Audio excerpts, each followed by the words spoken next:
ನಿರ್ದೇಶಕರ ನೆಚ್ಚಿನ ಹೀರೋಯಿನ್ ಆಗಿದ್ದಂಥವರು ಸರೋಜಾ ದೇವಿ ಅವರು ನಮ್ಮ ಜೊತೆಗೆ ಒಬ್ಬರು ನಿರ್ದೇಶಕರಿದ್ದ ಅವ್ರ ಹತ್ರನೇ ಮಾತಾಡಿಸ್ತೀನಿ. ಸರ್, ಸರೋಜಾ ದೇವಿ ಅವರಿಗೆ ಡಿಮಾಂಡ್ ಹೆಂಗಿತ್ತು ಆ ಕಾಲದಲ್ಲಿ? ಅಂದರೆ ಇವರೇ ಬೇಕು ಅಂತ ನಿರ್ದೇಶಕರು ಕೂಡ ಕಾಯ್ತಾ ಇದ್ರಂತ.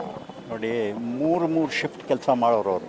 ಅಂದರೆ ಬೆಳಗ್ಗೆ 8 ಗಂಟೆಯಿಂದ 12 ಗಂಟೆಗೆ ಒಂದು ಕಡೆ, 12 ಗಂಟೆಯಿಂದ 3 ಗಂಟೆ ಒಂದು ಕಡೆ, ಆಮೇಲೆ 4 ಗಂಟೆಯಿಂದ ರಾತ್ರಿ 9 ಗಂಟೆವರೆಗೆ 3 ಕಡೆ ಶಿಫ್ಟ್ ಮಾಡೋರು. MGR ಶಿವಾಜಿ ಗಣೇಶನ್ ಅಂತವರೆಲ್ಲ ಅವ್ರನ್ನ ಕಾಯೋರು. MGR ಅವರು ಇವರು ಕಾಲ್ ಶೀಟ್ ಸಿಗದೇ ಪಿಕ್ಚರ್ ಸ್ಟಾರ್ಟ್ ಮಾಡ್ತಾ ಇರಲಿಲ್ಲ. ಅಷ್ಟಕ್ಕೆ ಅವ್ರಿಗೊಂದು ಆ ಥರ ತಮಿಳು, ತೆಲುಗು, ಹಿಂದಿ ಎಲ್ಲದರಲ್ಲೂ ಅವರು ಗೆದ್ದುಬಿಟ್ಟಿದ್ರು. ಅಂದರೆ ಅಷ್ಟು ಒಳ್ಳೆ ಆ್ಯಕ್ಟ್ರೆಸ್ಸು. ಆಮೇಲೆ ವೆರಿ ಕೋಆಪ್ರೇಟಿವ್ ಟು ಪ್ರೊಡ್ಯೂಸರ್.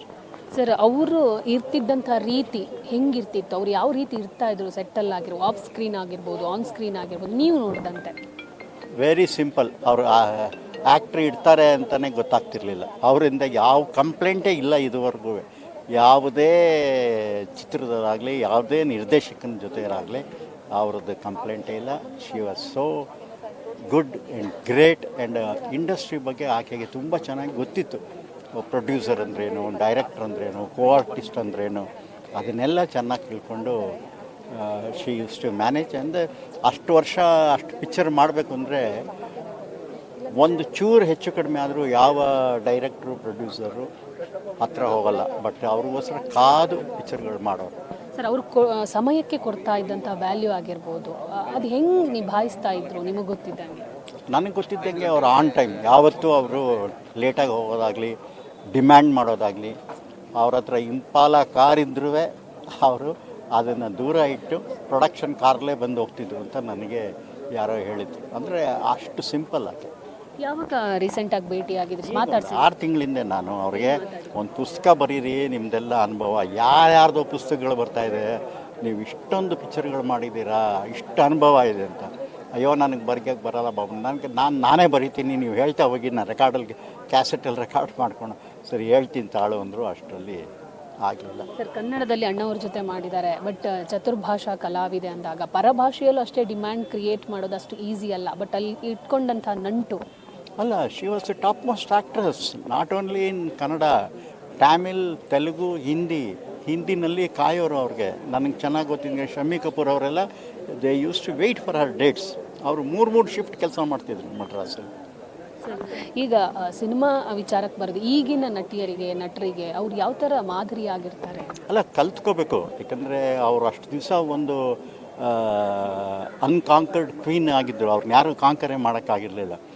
ಹೇಗಿದ್ದರು, ಏನಿದ್ರು ಅಂತ ಇವತ್ತಿನ ನಟಿಯರು ತಿಳ್ಕೊಬೇಕು. ಬರೀ ಸುಮ್ಮನೆ ಸೋಷಿಯಲ್ ಮೀಡ್ಯಾದಲ್ಲಿ ಫೋಟೋ ಹಾಕ್ಕೊಂಡು ತಿರುಗ್ತಾರೆ, ಅದೆಲ್ಲ ಪ್ರಯೋಜನ ಇಲ್ಲ. ಇಂಥ ಆ್ಯಕ್ಟ್ರಸ್ಸು ಎಂತೆಂಥ ಕ್ಯಾರೆಕ್ಟರ್ ಮಾಡಿದ್ದಾರೆ, ಏನೇನು ಪಾತ್ರಗಳನ್ನ ಮಾಡಿದ್ದಾರೆ, ಹೇಗೆ ಮಾಡಿದ್ದಾರೆ, ಅಷ್ಟನ್ನು ಅವರು ಒಂಥರ ಪಾಠದ ಥರ ಇಟ್ಕೋಬೇಕು ಲೈಫಲ್ಲಿ. ನಿಮಗೆ ಯಾವ ಸಿನಿಮಾ ಇಷ್ಟ ಸರ್ ಅವರು? ನನಗೆ ಅಯ್ಯೋ ಬೇಕಾದಷ್ಟು, ಲೆಕ್ಕ ಇಲ್ಲದಷ್ಟು. ಅಯ್ಯೋ, ಅನುಭವ ಅಂತ ಒಂದು ಪಿಕ್ಚರು ಆ ಕಾಲದಲ್ಲಿ ತಮಿಳ್ನಾಡಿನಲ್ಲಿ ಕಮ್ ಸೆಪ್ಟೆಂಬರ್ ಅಂತ ಒಂದು ಇಂಗ್ಲೀಷ್ ಪಿಕ್ಚರ್ ಬಂದಿತ್ತು, ಅದ್ರ ಬೇಸ್ ಮೇಲೆ ಮಾಡಿದರು.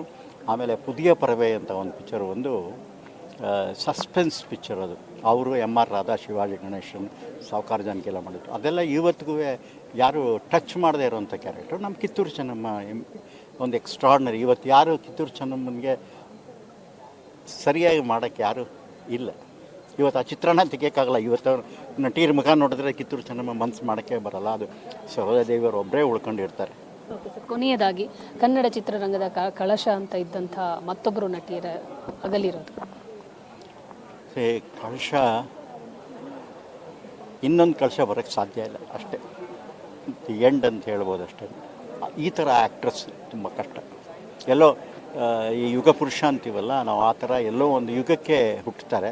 ಆ ಥರ ಸರೋಜಾ ದೇವರು ಕನ್ನಡ ಚಿತ್ರರಂಗದಲ್ಲಿ ಅವ್ರ ಛಾಪು ಬಿಟ್ಟು ಚರಿತ್ರೆಯಲ್ಲಿ ಸುವರ್ಣಾಕ್ಷರದಲ್ಲಿ ಅವ್ರ ಹೆಸರು ಯಾವಾಗಲೂ ರಾರಾಜಿಸ್ತಿರ್ತಾರೆ. ಇದಿಷ್ಟು ನಿರ್ದೇಶಕರಾಗಿರುವಂಥ ರಾಜೇಂದ್ರ ಸಿಂಗ್ ಬಾಬು ಅವರ ಮಾತು. ಕ್ಯಾಮರಾ ಪರ್ಸನ್ ಸಂದೇಶ್ ಜೊತೆ ದೀಪಿಕಾ, ಪವರ್ ಟಿವಿ, ಬೆಂಗಳೂರು.